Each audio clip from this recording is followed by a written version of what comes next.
ചേട്ടാ ഇത് മണിയൻ്റെ ക്യാരക്ടർ ചെയ്യുന്ന അബിൻ. ആഹാ മോനെ. അപ്പോൾ പറഞ്ഞ് ചേട്ടാ ഇവൻ രോമാഞ്ചത്തിലൊക്കെയാണ്. ആ മോൻ രോമാഞ്ചത്തിൻ്റെ ആളാണോ? റോമോനും രോമാഞ്ചത്തിൻ്റെ ആളാണോ? പക്ഷെ രോമാനി രോമാഞ്ചം ഉണ്ടായത് എപ്പോഴാ?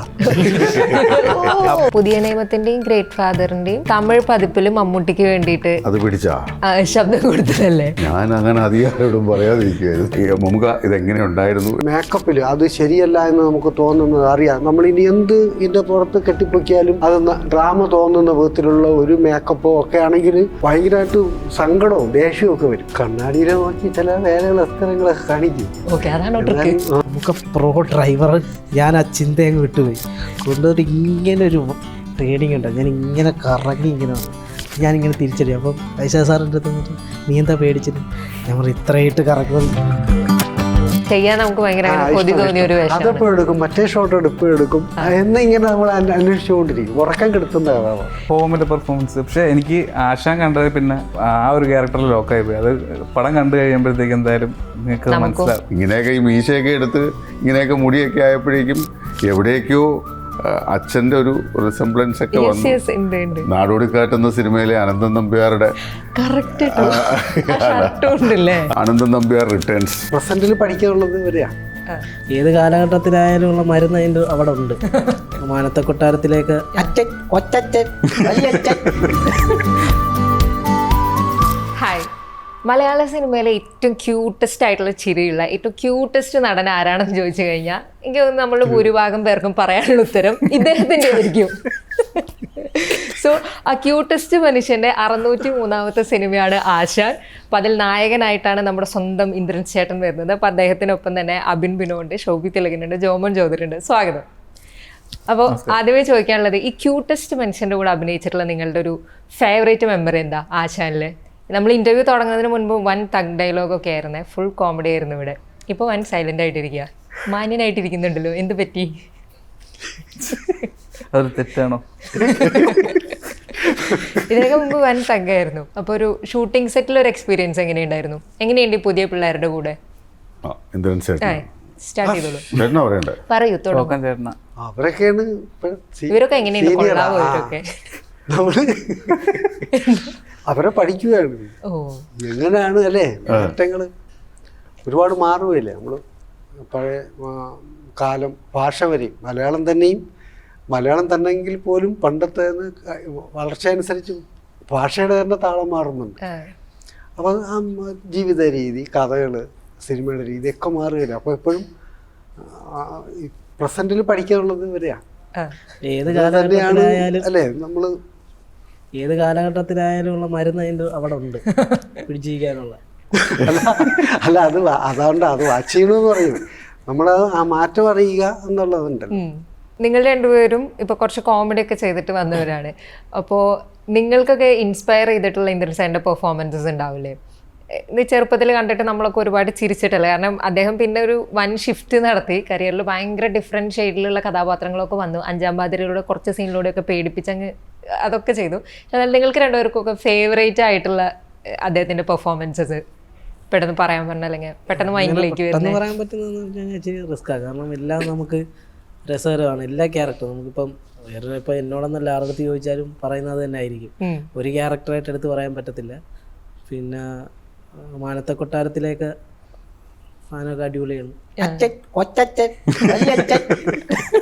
ആ സാധനമൊക്കെ അത് ഏത് കാറ്റഗറിയിൽ ഏത് ഏജുള്ളവരാരും കണ്ടു കഴിഞ്ഞാൽ എപ്പോഴായാലും ഇപ്പോഴും ആൾക്കാർ കണ്ടിട്ട് ചിരിക്കുന്ന ഒരു സാധനം തന്നെയാണ്. ജോമോന് ഭയങ്കര ഫേവറേറ്റ് ആയിട്ടുള്ള പെർഫോമൻസ് ഏതായിരിക്കും?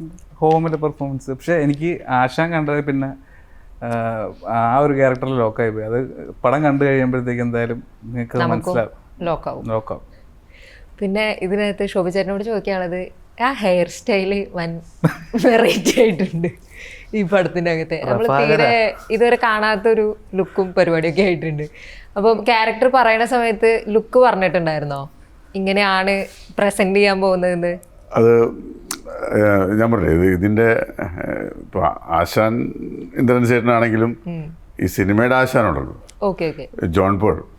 അപ്പോൾ അദ്ദേഹം എൻ്റെ അടുത്ത് കഥ പറയാനായിട്ട് എന്നെ വിളിച്ചു. കഥ പറഞ്ഞ സമയത്ത് അദ്ദേഹത്തിൻ്റെ മനസ്സിൽ ഈ KRS എന്ന് പറയുന്ന ഹിറ്റ് മേക്കർ ഡയറക്ടറുടെ ഒരു രൂപമുണ്ട്. പക്ഷെ ഞാൻ ഒരിക്കലും പ്രതീക്ഷിക്കാത്തൊരു രൂപമായിരുന്നു പുള്ളിയുടെ മനസ്സിലുണ്ടായിരുന്നത്. അപ്പോൾ അദ്ദേഹം അത് കഥ പറഞ്ഞു കഴിഞ്ഞിട്ട് എന്നെ കാണിച്ചു തന്നത്, ഇതാണ് ചേട്ടൻ്റെ രൂപം എന്ന് പറഞ്ഞ് ഞാൻ തന്നെ ഞെട്ടിപ്പോയി. കാരണം 94-ൽ ഞാൻ മിമിക്രി മത്സരത്തിൽ സമ്മാനം കിട്ടിയപ്പോൾ അവതരിപ്പിച്ച പ്രോഗ്രാം അത് ഇടയ്ക്കെപ്പോഴോ യൂട്യൂബിൽ വൈറലായിരുന്നു. ആരോ എടുത്തിട്ടതാണ്, അന്നത്തെ ലോക്കൽ ചാനലിലുള്ള ആരോണ്ട് ഷൂട്ട് ചെയ്തൊരു സാധനമാണ്. അന്നത്തെ ഭയങ്കര ക്വാളിറ്റി കുറഞ്ഞ ഒരു എന്താ പറയുക, നമ്മുടെ ഈ ചില ലോക്കൽ ഇതൊക്കെ ഇല്ലേ കല്യാണം ഷൂട്ട് ചെയ്യുന്ന അങ്ങനെയുള്ള ആൾക്കാർ ഷൂട്ട് ചെയ്തൊരു വീഡിയോ. ആ വീഡിയോ ഇങ്ങനെ ആരോ എടുത്ത് യൂട്യൂബിൽ അപ്ലോഡ് ചെയ്തതാണ്. അപ്പോൾ കുറേ പേര് എന്നെ അറിയിച്ചായിരുന്നടാ ഇങ്ങനെ ഒരു വീഡിയോ കിടന്ന് കളിക്കുന്നുണ്ട് എന്ന് പറഞ്ഞു. അതിൻ്റെ സ്ക്രീൻഷോട്ട് എടുത്തിട്ട് ഈ ലുക്കാണ് എനിക്ക് വേണ്ടത് എന്ന് ജോൺ പോൾ പറഞ്ഞു. അങ്ങനെയാണ് ഈ ലുക്ക് ആക്കിയത്. അത് തികച്ചും ജോൺ പോളിൻ്റെ സെലക്ഷനാണ്. അപ്പോൾ അത് എനിക്ക് അതിനകത്ത് യാതൊരു പങ്കുമില്ല. പിന്നെ ഇങ്ങനെയൊക്കെ ഈ മീശയൊക്കെ എടുത്ത് ഇങ്ങനെയൊക്കെ മുടിയൊക്കെ ആയപ്പോഴേക്കും എവിടേക്കോ അച്ഛൻ്റെ ഒരു റിസംബ്ലൻസ് ഒക്കെ വന്നു. നാടോടിക്കാറ്റ് എന്ന സിനിമയിലെ അനന്തൻ നമ്പ്യാരുടെ അത് ഇത് ഇൻസ്റ്റാഗ്രാമിൽ ഇട്ടപ്പോൾ വന്ന കമൻറ്റുകളിൽ ഏറ്റവും കൂടുതൽ വന്ന കമൻറ്റ് ഇതാണ്, അനന്തൻ നമ്പ്യാർ റിട്ടേൺസ് എന്ന് പറഞ്ഞു വന്നു. അപ്പോൾ അതിൽ സന്തോഷമാണ്. ഇപ്പോൾ മറ്റേ വിലായത് ബുദ്ധ പടത്തിലും ഷമിതലയുടെ വേഷം വന്നപ്പോഴും പറഞ്ഞത് ഒരു റിസംബ്ലൻസ് ആയിരുന്നു പറഞ്ഞത്. അതിനൊരു ഹാപ്പി മൊമെന്റ് ആയിരിക്കുമല്ലോ നിങ്ങളെ സംബന്ധിച്ചിടത്തോളം? തീർച്ചയായിട്ടും. കാരണം നമ്മുടെ റോൾ മോഡൽ അച്ഛനാണ്. എൻ്റെ ആയാലും എനിക്ക് തോന്നുന്നു ഷമി ചേട്ടനെ അങ്ങനെ ഒരുപാട് പേരുടെ റോൾ മോഡലാണ്. അതെ, അപ്പം നമ്മൾ കണ്ടു വളർന്നത്, നമ്മൾ ഒരു ആക്ടർ എന്ന നിലയ്ക്ക് നമ്മൾ ഒബ്സർവ് ചെയ്യുന്നത് അച്ഛനെയായിരുന്നു. അപ്പോൾ എനിക്കിപ്പോൾ വേറൊരാളെ ഒബ്സർവ് ചെയ്യാമെന്ന് ഞാൻ മിമിക്രി ആയിപ്പോവും.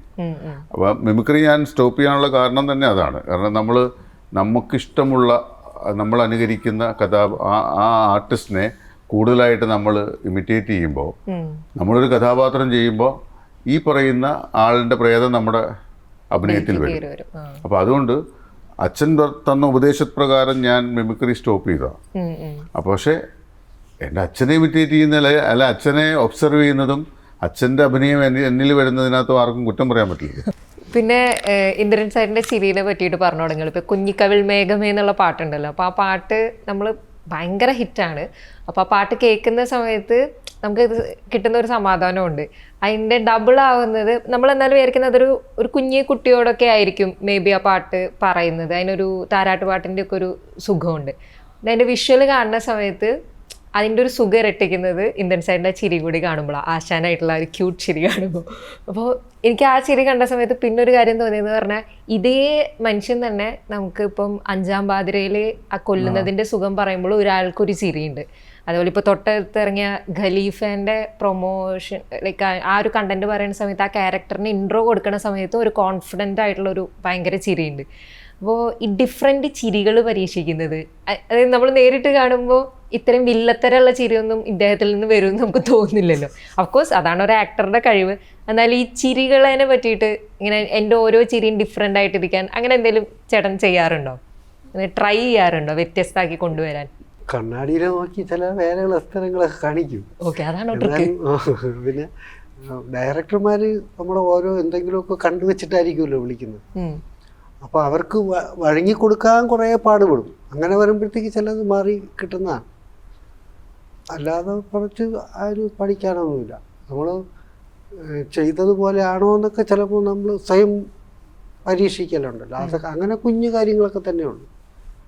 എന്നാലും ഇപ്പം ഓരോ ആക്ടേഴ്സിനും ഇപ്പോൾ വിജയ് രാഘവൻ സാറിൻ്റെ ഇൻ്റർവ്യൂ എടുത്തിട്ടുണ്ടായിരുന്നു. അപ്പോൾ അദ്ദേഹം പറഞ്ഞൊരു കാര്യമായിരുന്നു, ആൾക്ക് ഇപ്പോൾ ഒരു ക്യാരക്ടർ പക്ക ഇങ്ങനെയാണെന്ന് പറഞ്ഞു കഴിഞ്ഞാൽ അപ്പോൾ ആളുടെ കോസ്റ്റ്യൂം കാര്യങ്ങൾ അതിനകത്ത് ഇപ്പോൾ കിഷ്കിന്ധാകാണ്ഡത്തിൻ്റെ ആണെങ്കിലും അല്ലെങ്കിൽ റൈഫിൾ ക്ലബിലൊക്കെ ആ കോസ്റ്റ്യൂം പക്കയായിരിക്കണം, എന്നാലാണ് ആ ഒരു ക്യാരക്ടറിലേക്ക് ഭയങ്കരമായിട്ട് ഇന്നാവാൻ പറ്റുക. അപ്പം ആളും ഭയങ്കര കോൺഷ്യസ് ആയിരിക്കും എന്ന് പറഞ്ഞു. അപ്പം മീശ എത്രയാണ് വന്നത്, അതിൻ്റെ കണ്ടിന്യൂറ്റി കാര്യങ്ങളിലൊക്കെ. അപ്പം നിങ്ങൾക്ക് ഓരോരുത്തർക്കും എസ്പെഷ്യലി ഇന്ദ്രൻ സാറിനും അങ്ങനെ ഒരു ക്യാരക്ടർ വരുന്ന സമയത്ത് അത്തരം ചില എന്തെങ്കിലും നിർബന്ധങ്ങളോ അല്ലെങ്കിൽ ആ ക്യാരക്ടർ നമുക്ക് അതിൻ്റെ ഒരു എന്താ പറയുക അതിൻ്റെ പരിപൂർണതയിൽ അവതരിപ്പിക്കാൻ വേണ്ടിയിട്ട് ഇന്ന കാര്യങ്ങൾ സെറ്റായിരിക്കണം, അങ്ങനെയുണ്ടോ? അതെനിക്ക് തോന്നുന്നത് എനിക്ക് മുമ്പുള്ള സീനിയർ ആർട്ടിസ്റ്റുകളിൽ നിന്ന് തന്നെ എനിക്ക് തിരിച്ചറിയുന്ന ഒരു കാര്യമുണ്ട്. ഇദ്ദേഹത്തിൻ്റെ അച്ഛന്മാർ തിലകൻ സാർ ഉൾപ്പെടെ ജഗതി ചേട്ടനായിക്കോട്ടെ ഈ നെടുമുടി ചേട്ടനോ ഒക്കെ ഗോപി സാറൊക്കെ ഉള്ള സമയത്തും ഇപ്പം നമ്മൾ വരുന്ന പോലെ തന്നെ അഭിനയിക്കാൻ വരുമ്പോൾ നമുക്ക് കഥ പറഞ്ഞു തരുമ്പോൾ നമ്മൾ ചില മനസ്സിൽ തയ്യാറെടുപ്പൊക്കെ ആയിട്ട് വരും. അത് ഡയറക്ടർ അവിടെ ചിലപ്പോൾ പറയുമ്പം മാറാൻ പാകത്തിന് തയ്യാറായിരിക്കും വരിക. പക്ഷെ ഇതൊന്നും യാതൊരു ബന്ധമില്ലാത്ത നമുക്ക് എവിടെയൊക്കെ പിടിത്തവും ഇഷ്ടപ്പെടാത്ത ഒരു ഡ്രസ്സോ ഒരു ഷർട്ടോ അല്ലെങ്കിൽ പാൻറ്റോ പിന്നെ മേക്കപ്പിൽ അത് ശരിയല്ല എന്ന് നമുക്ക് തോന്നുന്നത് അറിയാം. നമ്മളിനി എന്ത് ഇതിൻ്റെ പുറത്ത് കെട്ടിപ്പൊക്കിയാലും അത് ഡ്രാമ തോന്നുന്ന വിധത്തിലുള്ള ഒരു മേക്കപ്പോ ഒക്കെ ആണെങ്കിൽ ഭയങ്കരമായിട്ട് സങ്കടവും ദേഷ്യവും ഒക്കെ വരും, അലോസരമായി പോകും. അത് ഒത്തു വരുന്നൊരു പ്രധാന കാര്യം തന്നെയാണ്. നമുക്ക് ഇണങ്ങുന്നതാണ് നമ്മളെന്ന് തോന്നിയാൽ മനസ്സിൽ ബാക്കി നിറച്ചു വെച്ചിട്ടുണ്ട്. അത് ഡയറക്റ്റ് മതിയാക്കുമ്പോൾ പറ്റും. അപ്പം അതിന് വളരെ പ്രധാനം ഇത് തന്നെയാണ്. നമ്മൾ മേക്കപ്പ് മാനായാലും ആദ്യം വളരെ ഇനി പയ്യനായിക്കോട്ടെ പ്രായമുള്ള ആളായിക്കോട്ടെ ഏത് ആർട്ടിസ്റ്റും അവരെ തൊട്ട് തൊഴുതിട്ടാണ് തുടങ്ങുന്നത്. കാരണം നമ്മൾ മുഖത്ത് ആദ്യം എന്തെങ്കിലുമൊക്കെ ചെയ്യുന്നതാണ്. അപ്പം എത്ര ഗുരുത്തം കെട്ടവനോ എങ്ങനെയോ ആയാലും നമ്മളതിൽ വിശ്വസിക്കുന്നു. പക്ഷെ അത് അക്ഷരാർത്ഥത്തിൽ അതിന് യോഗ്യത ഇല്ലാത്ത ഒരുത്തനാണ് നമ്മളെ തൊട്ട് വിടുന്നതെങ്കിൽ അത് നന്നാവൂല എന്നുള്ളൊരു വിശ്വാസം എല്ലാവർക്കും ഉണ്ട്. അത് വേഷം എല്ലാം വേഷപ്പകർച്ച അല്ലേ അങ്ങനെ. ഇപ്പോ ഈ പാട്ടിൽ സിനിമയിലെന്ന് പറയുന്ന പാട്ട് ഇറങ്ങിയല്ലോ, അപ്പൊ അതിനകത്ത് നിന്ന് പ്രേക്ഷകരുടെ ഭാഗത്ത് നിന്നിട്ടുള്ള വരികളൊക്കെ പ്രസന്റ് ചെയ്യുന്നത് അഭിനാണ്. ഞങ്ങൾ പൈസ മുടക്കിയിട്ടാണ് കാണാൻ വരുന്നത്, അപ്പൊ നിങ്ങളുടെ ഈ ഒരു അപരാധം കാണാൻ വേണ്ടിയിട്ടുള്ളതൊക്കെ പറഞ്ഞിട്ടുണ്ട്. ആക്ച്വലി ഞാൻ ഒരു പടം ഇറങ്ങുന്നതിനൊക്കെ മുമ്പ് പ്രേക്ഷകരുടെ ഭാഗത്തുനിന്ന് അത്രയും പവർഫുൾ ആയിട്ടുള്ള വരികളൊന്നും നമ്മൾ എക്സ്പെക്ട് ചെയ്യില്ലല്ലോ. കാരണം നേരെ തിരിച്ചാണല്ലോ, റിവ്യൂ വരുന്ന സമയത്ത് ചിലപ്പോൾ ഒരു നെഗറ്റീവ് പ്രചരണം നടക്കും. അപ്പോൾ സിനിമയുടെ ഭാഗത്തു നിന്നുള്ളവർ അതിൽ പ്രതികരിക്കും, അല്ലെങ്കിൽ ചിലർ ലൈക്ക് കൂളായിട്ട് എടുക്കും. അപ്പോൾ അഭിനയ് വരി പറയാൻ കിട്ടിയപ്പോഴേ നല്ല ഒരു പവറൊക്കെ ആയിട്ടാണ് അത് വന്ന് പറഞ്ഞേക്കുന്നത്. എങ്ങനെയുണ്ടായിരുന്നു ഈ ആൾക്കാർ എന്താ എക്സ്പെക്ട് ചെയ്തത് ആ വരി പറയാൻ പ്രസന്റ് ചെയ്യാൻ കിട്ടിയപ്പോൾ? എനിക്ക് തോന്നുന്നു മലയാള സിനിമയിൽ അങ്ങനെ ഒരു പാട്ട് ഇറങ്ങിയിട്ടില്ല. പ്രേക്ഷകന് വേണ്ടിയിട്ടൊരു പാട്ട്, പ്രേക്ഷകൻ തുറന്നു പറയുന്ന ഒരു പാട്ട് ഇതുവരെ ഇറങ്ങിയിട്ടില്ല. അപ്പോൾ ഇന്നത്തെ കാലത്ത് ഏറ്റവും കൂടുതൽ റാപ്പാണ് പോകുന്നത്. അപ്പോൾ ആ ശൈലിയിൽ തന്നെ പിടിച്ച് റാപ്പ് സോങ് ആയിട്ട് തന്നെ റാപ്പിലൂടെ എന്തും നമുക്ക് പറയാൻ അഭിപ്രായ സ്വാതന്ത്ര്യം ഉള്ളൊരു സമയമാണ്. അപ്പം ഒരുപാട് സന്തോഷം. കാരണം നമ്മൾ പോലും പല സിനിമകളും നമുക്കും അഭിപ്രായങ്ങളുള്ളതാണ്. അപ്പം എൻ്റെ അടുത്ത് ജോൺ ചേട്ടൻ പറഞ്ഞ് ഇതാണ് സംഭവം, ഇതൊക്കെയാണ് വരികൾ. ഞാൻ അപ്പം ജോൺ ചേട്ടൻ ചേട്ടാ ഇത് പണിയാണ്, ഒരു കുഴപ്പമില്ല. ഇപ്പം നമ്മൾ എന്നെ സംബന്ധിച്ചിടത്തോളം ഞാൻ അഭിനയിക്കുകയാണ്. എൻ്റെ അതിലൂടെ ഇപ്പം പ്രേക്ഷകന് വേണ്ടിയിട്ടാണ് നമ്മൾ സിനിമ ചെയ്യുന്നത്. അപ്പം പ്രേക്ഷകന് വേണ്ടിയിട്ട് ആ ഒരു പാട്ടിൽ അഭിനയിക്കുക എന്ന് പറയുന്നത് അത് സന്തോഷമുള്ളൊരു കാര്യം തന്നെ. അപ്പം വലുതായിട്ട് പിന്നെ ജോൺ ചേട്ടനുള്ളടത്തോളം പിന്നെ ഞാൻ എനിക്കിത് ടെൻഷൻ ചെയ്തു. അതെ, അല്ല പല വരികളും ഞാൻ പാടിയ തന്നെ ഷൂട്ട് ചെയ്യുമ്പോൾ തന്നെ ചിരിച്ചിട്ടുണ്ട്. നിങ്ങളെല്ലാവരും പാട്ട് കംപ്ലീറ്റ് ആയിട്ട് എന്തായാലും കണ്ടിട്ടുണ്ടാവുമല്ലോ അല്ലേ? എങ്ങനെയുണ്ട് പാട്ട്? പ്രേക്ഷകർക്ക് ഇഷ്ടപ്പെട്ടു. പ്രേക്ഷകർക്ക് ഇഷ്ടപ്പെട്ടല്ലോ. പ്രേക്ഷകർക്ക് ഇഷ്ടപ്പെട്ടു പാട്ട്. നമ്മുടെ ഭാഗത്തു നിന്നൊക്കെ സിനിമാക്കാർ എന്നിട്ട് എന്നെ അത് കഴിഞ്ഞിട്ട് 2 ദിവസം കഴിഞ്ഞപ്പോഴത്തേക്കും ആശാൻ വിളിച്ചിട്ടുണ്ട് പറഞ്ഞു, നിന്നെ പലരും തിരക്കി നടക്കുന്നുണ്ട്. ഞാൻ പറഞ്ഞ നീ എല്ലാരെയും ചീത്ത വിളിച്ചോണ്ട് പാട്ടിറക്കിയെന്ന്. ആരെടാ നീ? പക്ഷെ സിനിമ കാണുമ്പോൾ അറിയാം, ഞാൻ പാട്ടിൽ മാത്രമേ പറഞ്ഞിട്ടുള്ളൂ, സിനിമയിൽ ആശാൻ സഹിതം പറഞ്ഞിട്ടുണ്ട്. ആണോ? സിനിമാക്കാരെ വിമർശിക്കുന്നുണ്ടോ ആശാൻ? അങ്ങനെയല്ല, നമുക്ക് സിനിമയിൽ നിന്ന് മാറി നിന്നാൽ സാധാരണ പ്രേക്ഷകന് എന്തൊക്കെ രോഷം സന്തോഷവും തോന്നും ചില സിനിമകൾ കൊടുക്കുന്നു എന്നുള്ളത് അത് പുറത്ത് പ്രതികരിക്കുന്ന പോലെ കഥാപാത്രങ്ങൾ ചെയ്യുന്നുണ്ട്. സിനിമാക്കാരായി നിൽക്കാതെ തന്നെ സിനിമയുടെ ഒരു അഭിപ്രായവും അതിൻ്റെ ഭാഗമാകാനുള്ള കഷ്ടപ്പാടും ഒക്കെയാണ് സിനിമയിൽ പറയുന്നത്. അതിലൂടെ ഉള്ള കഥ പറച്ചിലാണ്. ഓക്കെ, ജോമോൻ്റെ ആക്ടിങ്ങിനെ പറ്റി ജോമോൻ ഇപ്പം ചെയ്തു വെച്ചിട്ടുള്ളത് കുറച്ച് സിനിമകളാണ്. അപ്പോൾ ആ സിനിമകളുടെ ഒക്കെ ജോമോൻ്റെ വേഷങ്ങൾ ശ്രദ്ധിക്കപ്പെട്ടിട്ടുണ്ട്. ഇപ്പം സിനിമയുടെ ഒരു സ്കെയിൽ എങ്ങനെയായാലും ജോമോൻ ചെയ്തിട്ടുള്ള ഓരോ വേഷങ്ങൾക്കും ആളുകൾക്ക് രസമുണ്ട്. എസ്പെഷ്യലി നമ്മൾ പല ഡയലോഗുകളും അത് പറയുന്നുണ്ട്. ഇപ്പം ഗുരുവായൂർ അമ്പലനടയിൽ ആ ഡയലോഗ് കയ്യിൽ നിന്ന് ഇട്ടതായിരുന്നല്ലോ, ഇവിടെ ജെംസ് മിഠായി കഴിക്കുന്നത്. അപ്പം നമ്മൾ ദീപു പ്രദീപിനെ ഇന്റർവ്യൂ എടുക്കാൻ പോയപ്പോഴാണ് അദ്ദേഹം തന്നെയാണ് പറയുന്നത്, ഇത് ഞാൻ എഴുതിയതല്ല, ജോമോൻ കയ്യിൽ നിന്ന് ഇട്ടതാണെന്ന്. അപ്പം നമ്മളൊരു സിനിമയുടെ സ്പേസിൽ വരും, നമ്മുടെ ആക്ടിങ് ശ്രദ്ധിക്കപ്പെടുന്നു. പിന്നെ നമ്മളൊരു ക്രിയേറ്റീവായിട്ട് നമ്മളപ്പോൾ പറയുന്ന ഡയലോഗുകൾ ആളുകൾ ഏറ്റുപിടിക്കുന്നു. അപ്പോൾ അതിലൊരു റൈറ്ററും കൂടെ ഒളിഞ്ഞ് കിടക്കുന്നുണ്ടോ? റൈറ്ററല്ല, എനിക്ക് ഡബ് ചെയ്ത സമയത്ത് അവിടെ അങ്ങനെ ഒരു സ്പേസ് ഉണ്ടായിരുന്നു. എനിക്ക് അവിടെ ആ സ്പേസിൽ എനിക്ക് എന്തുകൊണ്ട് പറയാം എന്ന് വിപിൻ ചേട്ടനാണ് പറഞ്ഞത്. ആ സമയത്ത് അങ്ങനെ എന്നാലും കയ്യിൽ നിന്ന് ഇടാൻ പറ്റണല്ലോ. ആ അത് എല്ലാ പടങ്ങളിലും പറ്റത്തില്ല. നമ്മൾ ഓരോ പടം ഫണ്ണി ആയിട്ട് പോകുന്ന പടങ്ങളിൽ നമുക്ക് അങ്ങനെ എന്തെങ്കിലുമൊക്കെ ചെറിയ പൊടിക്കകൾ ചെയ്യാൻ പറ്റും. എല്ലാ പടങ്ങളിലും പറ്റില്ല. ഈ പടത്തിൽ എൻ്റെ ക്യാരക്ടർ വന്നിട്ട് അതുപോലെ ഇളകി ചെയ്യുന്ന ഒരു ക്യാരക്ടറൊന്നും അല്ല. നമ്മൾ മുൻപ് കാണുന്നതിനൊക്കെ ഭയങ്കര ഡിഫറെന്റ് ആണ്. ഭയങ്കര ഡിഫറെൻ്റ് ആയിട്ടുള്ള ഒരു ക്യാരക്ടറാണ്. ഒരു ഐഡിയ ആയിട്ട് അസിസ്റ്റന്റ് ഡയറക്ടറായിട്ടുള്ള ഒരാളാണ്. സിനിമയെ അമിതമായിട്ട് സ്നേഹിക്കുന്ന ഒരാളാണ്. അപ്പം നമ്മളെ മെയിൻ ഡയറക്ടറുടെ അസിസ്റ്റൻ്റായിട്ട് വന്നതാണ്. അങ്ങനെ ഒരു സിനിമ ലൊക്കേഷനിൽ നടക്കുന്ന എല്ലാ കാര്യങ്ങളും നല്ല ഫണ്ണായിട്ട് പറഞ്ഞിട്ടുണ്ട്. ജോണേട്ടനാണ് എഴുതിയിട്ടുള്ളത്. പുള്ളിക്ക് അതിനുള്ള എക്സ്പീരിയൻസ് ഉണ്ട്. പുള്ളി ഐഡിയ ആയിട്ട് അസിസ്റ്റന്റ് ഡയറക്ടറായിട്ട് വന്ന് ഡയറക്ടറായി, പ്രൊഡ്യൂസറായി, ഇപ്പം മ്യൂസിക് ഡയറക്ടറായി. അപ്പം പുള്ളിക്ക് അത് നല്ലപോലെ പറയാൻ പറ്റും. പുള്ളിയത് എനിക്ക് തോന്നുന്നു പറഞ്ഞതിൻ്റെ പകുതി പോലും പടത്തിലില്ല എന്ന് തോന്നുന്നു. ഇത് പറയാവുന്ന എപ്പിസോഡ് ബേസിൽ ഇങ്ങനെ ഇറങ്ങിക്കൊണ്ടിരിക്കേണ്ടി വരും. പിന്നെ ഇപ്പോൾ ജോമോൻ്റെ ആക്ടിങ്ങിനെ പറ്റിയിട്ട് ഇപ്പോൾ ആൾക്കാർ ജോമോ എന്താ പറയുക സോഷ്യൽ മീഡിയയിലും കൂടെ നന്നായിട്ട് ആളുകൾക്ക് അറിയുന്ന ഒരാളാണ്. അപ്പോൾ അങ്ങനെ ഒരുപാട് പേര് വരുന്നുണ്ട്. അപ്പോൾ അതിനകത്തുനിന്ന് ഇപ്പോൾ ജോമോൻ്റെ ആക്ടിങ് വരുന്ന സമയത്ത് ആൾക്കാർക്ക് എനിക്ക് തോന്നുന്നു ആൾക്കാർക്ക് കുറച്ചും കൂടെ ഒരു നമുക്കറിയുന്ന ഒരാളാണ് എന്നുള്ളൊരു ഫീൽ ഉണ്ട്. എനിക്ക് തോന്നുന്നു അതുകൊണ്ട് തന്നെ ആൾക്കാർ കുറച്ചും കൂടെ കമൻറ്റുകളും ചെയ്യും തോന്നുന്നു. ലൈക്ക് നിങ്ങൾ ഇന്ന ഇന്ന കാര്യങ്ങളൊക്കെ തിരുത്തണം. മേ ബി സിനിമയിൽ ഫസ്റ്റ് കാണുന്ന ഒരു ആക്ടറിനേക്കാൾ കൂടുതൽ ഇത് നമ്മുടെ പയ്യനാണ്, സോ നമ്മൾക്ക് കുറച്ചും കൂടെ കാര്യങ്ങളൊക്കെ പറഞ്ഞ് റെഡിയാക്കാന്നുള്ളത്. അപ്പോൾ അതിനകത്ത് ആൾക്കാർ ഇപ്പോൾ കമൻറ്റിൽ പറയുന്നുണ്ടാവും. ഇപ്പം അഭിനയത്തിൽ ഡയലോഗ് ഡെലിവറീൻ്റെ ഒരു രസമാണല്ലോ ജോമോനെ ഒരു ഡിഫറൻഷിയേറ്റ് ചെയ്ത് നിർത്തുന്നത്. ഒരുപക്ഷെ സിനിമയിലേക്ക് അവസരം തരുന്നതും ആ ഒരു ഡയലോഗ് ഡെലിവറിയുടെ ഒരു തഗ് മറുപടികൾ സാധനങ്ങളുണ്ട്. അപ്പം അത് തന്നെ റിപ്പീറ്റ് ആയിട്ട് വരുന്ന സമയത്തും ആൾക്കാർ പറയുന്നുണ്ട്. കുറച്ച് സിനിമകൾ കുറച്ച് സിനിമകൾ ആക്ച്വലി ചെയ്തിട്ടുള്ളൂ. അപ്പൊ അത് ആൾക്കാർ ഇതിൽ റിപ്പീറ്റ് വരണമെന്ന് പറയുന്ന സമയത്ത് ജോമോൻ എന്താ ഫീൽ ചെയ്യാറ്? അത് കറക്റ്റ് ആയിരിക്കും. ചിലപ്പോൾ ഒരു മുമ്പ് ഒരു പക്ഷേ ഇതൊന്നും ഇല്ലല്ലോ. മുമ്പ് എനിക്ക് പഴയ കാലമാണെങ്കിൽ പിന്നെ നമുക്ക് കുറച്ച് പടങ്ങളിലൊക്കെ ഇങ്ങനെ ചെയ്യാൻ പറ്റും. ഒരു 3 പടം ആകുമ്പോഴത്തേക്കും അത് ചെയ്ത പരിപാടിയാണ് പിന്നെ ചെയ്ത് ഞാൻ മാറ്റി ചെയ്യാൻ നോക്കണമെങ്കിലും അത് പൂർണ്ണമായിട്ടും പറ്റുന്നില്ല. പണ്ട് ചെയ്ത പരിപാടിയല്ലേ ഇപ്പോഴും ചെയ്യുന്നുള്ളൂ എന്നുള്ളൊരു മാറ്റുക. നമുക്ക് നല്ല പരിപാടികൾ വന്നാലല്ലേ മാറ്റാൻ പറ്റൂ. എനിക്ക് മാറി നിൽക്കാൻ പറ്റില്ലല്ലോ. കിട്ടുന്ന പരിപാടികൾ മാക്സിമം നല്ലതുപോലെ ചെയ്യാൻ ശ്രമിക്കുന്നുണ്ട്. ആവർത്തന വിരസത വരുന്നുണ്ട്, ഇല്ലെന്ന് പറയുന്നില്ല. 2-3 പടങ്ങളിൽ ശേഷം ഒരുപോലെ. പക്ഷേ എനിക്ക് കിട്ടിയ ക്യാരക്ടർ അങ്ങനെ ചെയ്യാൻ പറ്റൂ. ഞാൻ എന്ത് ചെയ്യാൻ? പക്ഷെ അതിന്റെ ഒരു രസം എന്ന് വെച്ചാൽ ഇങ്ങനെ ചിലപ്പോൾ ആവർത്തന വിരസന വരുന്ന സമയത്ത് ആൾക്കാർക്ക് അത് കാണാതിരിക്കാൻ തോന്നും. ജോമോന്റെ കാര്യത്തിൽ അങ്ങനെയല്ല. ആൾക്കാർ കാണുന്നുണ്ട്, കണ്ടിട്ടാണ് പറയുന്നത് ഒക്കെ ഒരു സാധനം മാറ്റി ട്രൈ ചെയ്ത് നോക്കുന്നു എന്നുള്ളത്. അപ്പൊ അങ്ങനെ എടുക്കുന്നത് ഞാൻ അങ്ങനെ എടുക്കുന്നത്. അവർ എനിക്ക് മെസ്സേജ് തരാറുണ്ട്, ബ്രോ ഒന്ന് മാറ്റിയൊക്കെ പിടിച്ച് ചെയ്ത് നോക്കുന്നൊക്കെ പറഞ്ഞ് മെസ്സേജ് തരാറുണ്ട്. ഓക്കെ ബ്രോ ചെയ്യാം ബ്രോ ഓക്കെ അങ്ങനെ പറയും. പിന്നെ ഈ വോയിസ് ആർട്ടിസ്റ്റ് ഡബിങ് ആർട്ടിസ്റ്റും കൂടെ ആയിട്ട് നിൽക്കുന്ന സമയത്ത് അപ്പം അതിനകത്ത് നിന്നുള്ളപ്പോൾ ഒരുപാട് പേര് സിനിമയിലേക്ക് വരുന്ന സമയത്ത് ഈ ശബ്ദം ആളുകൾക്ക് മറ്റാളുകളിൽ കേട്ടുപരിചയമുള്ളത് കൊണ്ട് ഉണ്ടാവുന്ന ഒരു കോൺഫ്ലിക്റ്റിനെ പറ്റിയിട്ട് പറയാറുണ്ട്. അപ്പം അങ്ങനെ ഒരു സംഭവം ചേട്ടൻ്റെ ലൈഫിൽ ഫീൽ ചെയ്തിട്ടുണ്ടോ? നമ്മൾ ആക്ട് ചെയ്യുമ്പോൾ നമ്മുടെ വോയിസ് വേറെ പലർക്കും കേട്ടിട്ടുള്ളത് കൊണ്ട് ആളുകൾക്കൊരു അങ്ങനെയുണ്ടോ? അങ്ങനെ ഒരു ഫീൽ ഉണ്ട്. പക്ഷെ അതെനിക്കൊന്നും ചെയ്യാൻ പറ്റില്ല. കാരണം ഞാൻ ഒരുപാട് പേർക്ക് വേണ്ടിയിട്ട് ശബ്ദം കൊടുത്തിട്ടുണ്ട്. ഇൻഡിവിജ്വലി എൻ്റെ അഭിനയം വരുമ്പോൾ അല്ലെങ്കിൽ ഞാൻ അഭിനയിക്കുന്ന കഥാപാത്രങ്ങൾക്ക് ഞാൻ തന്നെ ശബ്ദം കൊടുക്കുമ്പോൾ കേൾക്കുന്നവർ പറയും, ഇത് മറ്റേ സിനിമയിലെ ഇയാൾക്ക് ഡബ് ചെയ്ത ആളല്ലേ, അപ്പം എനിക്ക് ഡബ് ചെയ്തേക്കുന്നത് മറ്റേ ആളാന്ന് വിചാരിക്കും. അത് ഞാനാണ് ചെയ്തതെന്നത് ഇപ്പം എല്ലാവർക്കും അറിയാം. എങ്കിൽ പോലും അതൊരു യാഥാർത്ഥ്യമായിട്ട് അവിടെ നിൽപ്പുണ്ട്. അപ്പോൾ അതൊരു ശരിക്കും പറഞ്ഞാൽ ഒരു ഡ്രോബാക്കാണ്. പക്ഷേ എനിക്ക് വേറെ നിവൃത്തിയില്ലാത്തതുകൊണ്ട് ഞാൻ ഡബിങ്ങിനും എൻ്റെ ഒരു മേഖലയാണത്. അതുകൊണ്ട് തന്നെ ഞാനത് ചെയ്തേ പറ്റുള്ളൂ.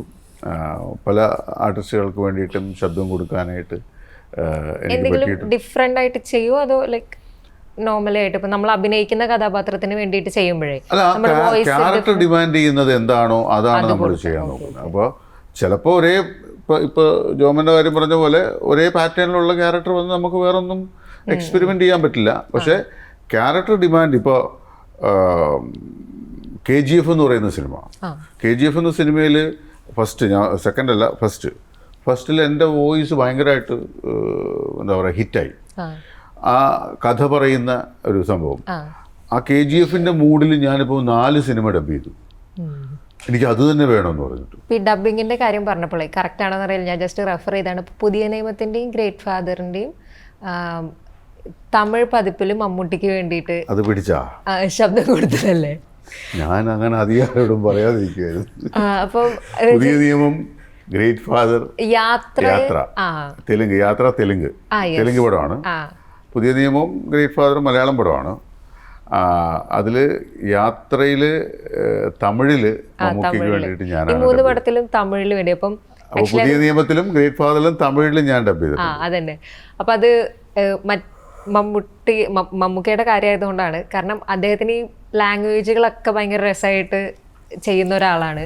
പിന്നെ അതിനപ്പുറത്തേക്ക് ഈ വോയിസ് മോഡുലേഷനിൽ നമ്മൾ ഭയങ്കര റെസ്പെക്ട് ചെയ്യുന്നതും നമ്മൾ ലുക്കപ്പ് ചെയ്യുന്നതും ഉള്ള ഒരു ആക്ടറാണ്. അപ്പം അങ്ങനത്തെ ഒരു ആക്ടർക്ക് വേണ്ടിയിട്ട് നമ്മൾ ഡബ് ചെയ്യുമ്പോൾ ആ ഒരു എക്സ്പീരിയൻസ് എങ്ങനെയുണ്ടായിരുന്നു? അത് ഭയങ്കര, ഞാൻ പറയാം, എൻ്റെ ഭാഗ്യമാണത്. ഞാനത് അങ്ങനെ തന്നെ പറയുന്നത്. കാര്യം യാത്ര എന്ന സിനിമയിൽ യാത്രയിൽ തെലുങ്കിലും മലയാളത്തിലും മമ്മൂക്ക തന്നെയാണ് ഡബ് ചെയ്തിരിക്കുന്നത്. തമിഴിൽ മാത്രമാണ് ഞാൻ ഡബ് ചെയ്തിരിക്കുന്നത്. അത് പുള്ളിക്ക് തമിഴ് അറിയാൻ വയ്യാഞ്ഞിട്ടല്ല. കാര്യം എന്താ വെച്ചാൽ പുള്ളിയെ കൊണ്ട് ഇത്രയും സീൻ ഡബ് ചെയ്യാനായിട്ട് എത്ര ദിവസം എടുക്കും. ഇപ്പം തമിഴിൽ പുള്ളി ഡബ് ചെയ്യണമെന്നുണ്ടെങ്കിൽ എത്ര ദിവസം എടുക്കും. അത്രയും ദിവസം ഈ പറയുന്ന സിനിമയുടെ ആൾക്കാർക്ക് അദ്ദേഹത്തിൻ്റെ ഡേറ്റ് വാങ്ങിക്കാൻ പറ്റില്ല. കാരണം അദ്ദേഹത്തിന് വേറെ ഒരുപാട് തിരക്കുകളുണ്ട്. അതുകൊണ്ടാണ് ഈ പറയുന്ന തമിഴിൽ എന്നെ കൊണ്ട് ചെയ്യിച്ചത്. ഞാൻ അതിനകത്ത് നോക്കിയത് പുള്ളി തെലുങ്കിൽ എങ്ങനെയാണോ ഡബ് ചെയ്തേക്കുന്നത്, പുള്ളി എങ്ങനെ ഡബ് ചെയ്തിരിക്കുന്നു അത് കേട്ടിട്ട് അതേപോലെ ആക്കാനായിട്ട് ഞാൻ മാക്സിമം ശ്രമിക്കും. ഞാൻ പക്ഷേ ഇമിറ്റേഷൻ അല്ല, ശബ്ദം ഇമിറ്റേറ്റ് ചെയ്തിട്ടില്ല. ഞാൻ ഇമിറ്റേറ്റ് ചെയ്തേക്കുന്നത് അദ്ദേഹത്തിൻ്റെ മോഡുലേഷനാണ്. അദ്ദേഹം എങ്ങനെയാണോ അത് പറഞ്ഞിരിക്കുന്നത് ആ മോഡുലേഷൻ. പക്ഷേ ഓട്ടോമാറ്റിക്കലി അങ്ങനെ മോഡുലേഷൻ ചെയ്തപ്പോൾ അദ്ദേഹത്തിൻ്റെ ശബ്ദവുമായിട്ടും കുറച്ചുകൂടി ഇഴുകിച്ചേരാൻ എനിക്ക് പറ്റി എന്നുള്ളതാണ് അതിനകത്തെ കാര്യം. അതുപോലെ തന്നെ ഗ്രേറ്റ് ഫാദറും പുതിയ നിയമവും. അപ്പോൾ ഞാനത് എനിക്ക് തോന്നുന്നു യാത്ര ആരോ ഒരാൾ എനിക്ക് അതിൻ്റെ ഒരു ക്ലിപ്പിങ്സ്, ഞാനത് കണ്ടില്ലായിരുന്നു, തമിഴിൽ റിലീസായത് ഞാൻ കണ്ടില്ല. അതിൻ്റെ ഒരു ക്ലിപ്പിംഗ് എനിക്ക് ഇട്ട് തന്നു. ഇത് കേട്ടപ്പോൾ ഞാൻ ഇത് മമ്മൂട്ടിയുടെ ഡബ് ചെയ്താണോ എന്ന് എനിക്ക് ഞാനാണല്ലോ ചെയ്തേ. അപ്പോൾ അങ്ങനെ പക്ഷേ ഇതുവരെ നമുക്ക് അതിനകത്തുള്ള ആകാംക്ഷ എന്ന് പറയുന്നത് മമ്മൂക്ക ഇത് കണ്ടിട്ടുണ്ടോ കേട്ടിട്ടുണ്ടോ എന്നെനിക്കറിയില്ല. ഇതുവരെ ഞാൻ പുള്ളിയോട് ചോദിക്കാനുള്ള ധൈര്യം എനിക്കുണ്ടായിട്ടില്ല. മമ്മൂക്ക ഇതെങ്ങനെ ഉണ്ടായിരുന്നു എന്ന് ചോദിക്കാനുള്ള ധൈര്യം ഇന്നുവരെ എനിക്ക് വന്നിട്ടില്ല. അതുകൊണ്ട് ഞാൻ ചോദിക്കുകയില്ല. കാരണം പുള്ളി എന്ത് പറയുമെന്നറിയില്ല. പക്ഷെ പുള്ളി കണ്ടിട്ടൊരു അഭിപ്രായം പറഞ്ഞാൽ കൊള്ളാമെന്നൊരു അങ്ങനെ ഒരു ആഗ്രഹമുണ്ട്. പുള്ളി കാണട്ടെ എപ്പോഴെങ്കിലും. പിന്നെ ഇന്ദ്രൻ ചേട്ടൻ ഇപ്പോൾ ഈ പടം കമ്മിറ്റ് ചെയ്യണേക്കാൾ മുമ്പ് ഇപ്പം ഗപ്പി ആയിക്കോട്ടെ അമ്പിളി ആയിക്കോട്ടെ നമുക്ക് വളരെ ഫേവറേറ്റ് ആയിട്ടുള്ള സിനിമകളാണ്. അപ്പോൾ ഈ 2 സിനിമകളിലും ജോൺ പോൾ നമുക്ക് കാണിച്ചു തന്നിട്ടുള്ള കുറേ ക്യാരക്ടേഴ്സ് ഉണ്ട്. ഭയങ്കര സ്നേഹം തോന്നുന്ന, നമുക്ക് ഇങ്ങനെ നെഞ്ചോട് അടുപ്പിച്ച് വെക്കാനൊക്കെ തോന്നുന്ന കുറേ ക്യാരക്ടേഴ്സാണ്. അപ്പം ആശാൻ്റെ കഥയായിട്ട് അദ്ദേഹം വരുന്ന സമയത്ത് ഈ സിനിമകൾ കണ്ടതും കൂടിയാണോ ഒരു റീസൺ ആയിട്ടുണ്ടാവുക? അതെ, ഞാൻ സിനിമകൾ അതൊക്കെ കണ്ടതാ. അപ്പോൾ അത് കഴിഞ്ഞിട്ട് എന്നെ ഒരിക്കലും ആദ്യം വിളിക്കുന്നത് ഈ സിനിമയ്ക്കല്ല, എൻ്റെ അടുത്ത് വേറെ ഇയാൾ അഭിനയിക്കുന്ന ചാക്കോച്ചൻ അഭിനയിക്കുന്ന ഒരു പടം, ചാക്കോച്ചൻ്റെ കൂടെ ഒരു തയ്യൽക്കാരൻ്റെ മോനുള്ളൊരു കഥ, എന്തൊരു ടൈലേഴ്സ് എന്നാണ് എൻ്റെ പേര്, എന്തൊരു ടൈലേഴ്സ്, അങ്ങനെ അതിനാണ് വിളിച്ചത്. വലിയ ക്യാരക്ടർ അങ്ങനെയൊക്കെ പറഞ്ഞിരുന്നു. പക്ഷെ അതെന്തുകൊണ്ടോ പിന്നെ നടന്നില്ല, ചാക്കോച്ചൻ്റെ തിരക്കൊന്നും. പിന്നെ വിളിക്കുന്നത് അപ്പോൾ ഈ പടത്തിനാണ് വിളിച്ചിട്ട് അദ്ദേഹം കഥ പറഞ്ഞപ്പോൾ ഭയങ്കര ഇഷ്ടമായി. അത് പറഞ്ഞില്ലെങ്കിലും നമ്മൾ പോകും. എന്നാലും പറഞ്ഞപ്പോഴത്തേക്കും ഭയങ്കര ഒരു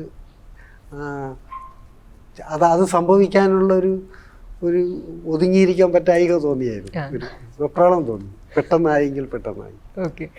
പിന്നെ ഇപ്പം നായകനായിട്ട് അല്ലെങ്കിൽ കേന്ദ്ര കഥാപാത്രമായിട്ട് വേറെയും സിനിമകളിൽ വന്നിട്ടുണ്ട്. അപ്പം ആശാനിലേക്ക് എത്തുന്ന സമയത്ത് എന്താണ് ഒരു നായകൻ എന്നുള്ള രീതിക്ക് ഒരു ഫീൽ എങ്ങനെ ഉണ്ടായിരുന്നു? അല്ലെങ്കിൽ അതൊരു സിനിമയെ മൊത്തത്തിൽ ഷോൾഡർ ചെയ്യുന്ന ഒരു ഫീൽ ലൈക്ക് അങ്ങനെ തോന്നിയില്ല. എന്നുവെച്ചാൽ അതിൽ ശരിക്കും പറയുമ്പം ശരിക്കും നായകൻ എന്ന് പറയുന്നത് ഇദ്ദേഹം ചെയ്യുന്ന ക്യാരക്ടറാണ്. അദ്ദേഹത്തിൻ്റെ ജീവിതത്തിലേക്കാണ് ഈ സിനിമ അന്വേഷിച്ച് പോകുന്നത്. സിനിമ കാണുമ്പോൾ ബോധ്യമാവുന്നേ ഉള്ളൂ. എന്നാൽ ആശാൻ വേറെയുണ്ട്. ഇയാൾ ആശാനെങ്കിൽ അതുകൊണ്ടാണ് അതിലെ ആശാൻ ആരും എന്നുള്ളതും അതിൻ്റെ അങ്ങനൊരു സംഭവം അതിനകത്ത് കിടപ്പുണ്ട്. അത് കുറേ ഒരു വല്ലാത്ത യാത്രയുള്ളൊരു കഥാപാത്രമാണ്. ഒതുങ്ങി നിൽക്കാത്ത, ഒന്ന് പാവപ്പകർച്ചയൊക്കെ നടത്താൻ പറ്റുന്ന, ഒരു അഭിനയം ഇഷ്ടമുള്ളവർക്ക് കൊതി തോന്നുന്ന കഥാപാത്രം.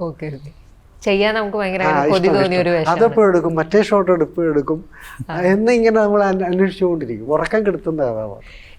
ഇതിപ്പോൾ നമ്മൾ കാണാൻ പോകുന്നേ ഉള്ളൂ. ഈ മുൻപ് ചെയ്തിട്ടുള്ളപ്പോൾ ആളുകൾ ആഘോഷിക്കുന്ന ഒരുപാട് ഇന്ദ്രൻ സാറിൻ്റെ വേഷങ്ങളുണ്ട്.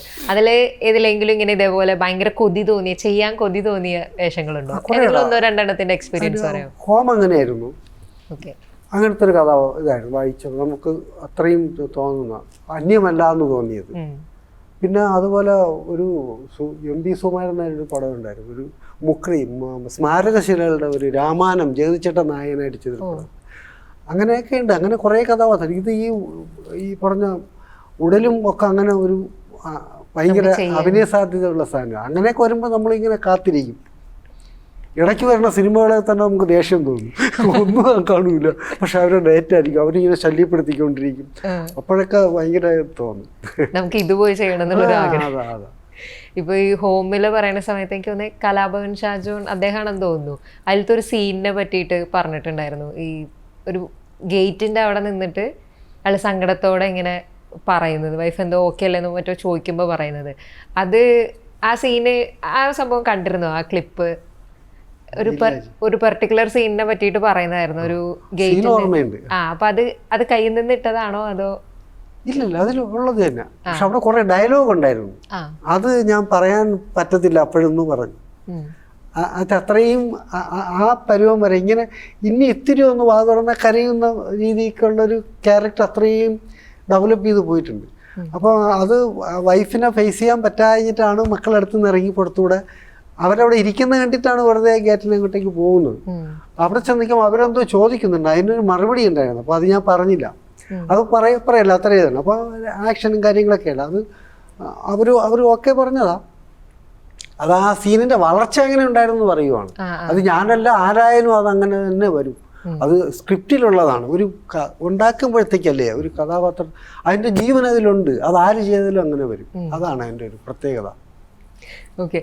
പിന്നെ ഇപ്പം ടർബോ ജോസിലും തുടരുമ്പിലും മലയാളത്തിലെ ബിഗ് സ്റ്റാർസിൻ്റെ ഒപ്പം വന്നു. അപ്പോൾ അതിനകത്ത് 2 ക്യാരക്ടേഴ്സിൻ്റെയും പറഞ്ഞു കഴിഞ്ഞാൽ തുടരുമ്പിൽ കുറച്ച് കുഴപ്പത്തിലാക്കുന്ന ടെൻഷനാക്കുന്ന കഥാപാത്രമാണ്, ടർബോ ജോസിൽ ഒപ്പം നിൽക്കുന്ന ക്യാരക്ടറാണ്.